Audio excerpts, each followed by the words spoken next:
ഈ ഒരു ക്വസ്റ്റ്യൻ എങ്ങനെയാണ് ചെയ്യാൻ നോക്കാം. 3 സംഖ്യയുടെ ഗുണനഫലം എന്ന് പറയുന്നത് 100 ആണ്. ഇവ 3ഉം കൂട്ടിയാൽ കിട്ടുന്ന സംഖ്യയുടെ അവസാന അക്കം എന്ന് പറയുന്നത് 3 ആണെന്ന് പറഞ്ഞിട്ടുണ്ട്. അങ്ങനെയാണെങ്കിൽ കൂട്ടത്തിലെ രണ്ടാമത്തെ വലിയ സംഖ്യ ആ 3 നമ്പേഴ്സ് നമുക്ക് വേണമെങ്കിൽ എ ബി സി എന്ന് എടുക്കാം. A B C. അപ്പോൾ എ ബി സി ഇൻറ്റു ചെയ്ത 100 ഇടണം. A plus B plus C എന്ന് ചെയ്ത് കഴിഞ്ഞാൽ അവസാനത്തെ അക്കം എന്തായിരിക്കണം? 3 ആയിരിക്കണം. അങ്ങനെയുള്ള നമ്പേഴ്സ് ഏതാ നിങ്ങൾ പറഞ്ഞാൽ 100 കിട്ടാൻ വേണ്ടിയിട്ട് ഇപ്പോൾ ഞാൻ 2ൽ തുടങ്ങി. 2 × 5 10 ആയില്ലേ. ഈ 10ൽ നിന്ന് 100ലേക്ക് എത്തണമെങ്കിൽ ഇനി ഒരു 10 കൊണ്ട് തന്നെ ചെയ്യണം. പക്ഷേ ഇത് ആഡ് ചെയ്ത് നോക്കുക.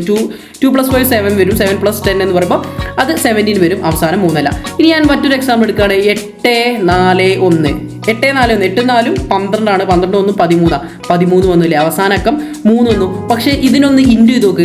ഇൻറ്റു ചെയ്ത സമയത്ത് എന്താ 8 4 32 ഇൻറ്റു 1 32 എന്ന് വരും. 32 വരുമ്പോൾ 100ലെത്തിയോ? ഇല്ല. മറ്റൊരു എക്സാമ്പിൾ എടുക്കുക. ഇപ്പോൾ നിങ്ങൾക്ക് അവസാനം 3 വരുന്ന നമ്പേഴ്സ് വെച്ച് നോക്കിയത് 3 13 23 ഇതൊക്കെ കൂട്ടിക്കഴിഞ്ഞാൽ കിട്ടുന്ന നമ്പേഴ്സ്. പക്ഷേ ഇവിടെ ഏറ്റവും സിമ്പിളായിട്ട് നിങ്ങൾക്ക് കിട്ടും. ജസ്റ്റ് 1 2 നിർത്തി നോക്ക്. 1 2 ആഡ് ചെയ്താൽ 3 കിട്ടില്ലേ. ഇപ്പോൾ 1 × 2 ഞാൻ ചെയ്തു. അത് 2 ആണ്. ഇനി 100ലേക്ക് എത്ര ഉണ്ട്? ഒരു 50 കൂടി ഇൻറ്റു ചെയ്ത് നോക്ക്. 50 വരും. അപ്പോൾ ഇതൊന്ന് ഇൻറ്റു ചെയ്ത് നോക്ക്. 1 × 2 × 15 എന്ന് പറയുമ്പോൾ 100 ഉണ്ട്. നമുക്ക് അടുത്ത കാര്യം ശരിയാണോ നോക്കാം. 1 + 2 + 50 എന്ന് ചെയ്യുന്ന സമയത്ത് എത്ര കിട്ടുന്നുണ്ട്? അത് 52 + 1 അത് 53 കിട്ടുന്നുണ്ട്. അവസാനമൊക്കെ എന്തുണ്ട്? 3 വരുന്നുണ്ട്.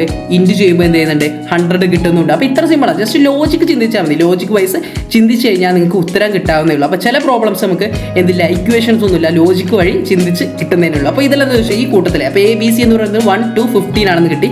ഈ കൂട്ടത്തിലെ രണ്ടാമത്തെ വലിയ സംഖ്യ ഏതാ? അത് 2 ആണ് കേട്ടോ. 2 ആണ് നമ്മുടെ കറക്റ്റ് ആൻസർ എന്ന് പറയുന്നത്. അപ്പോൾ ഓക്കെ കിട്ടിയോ?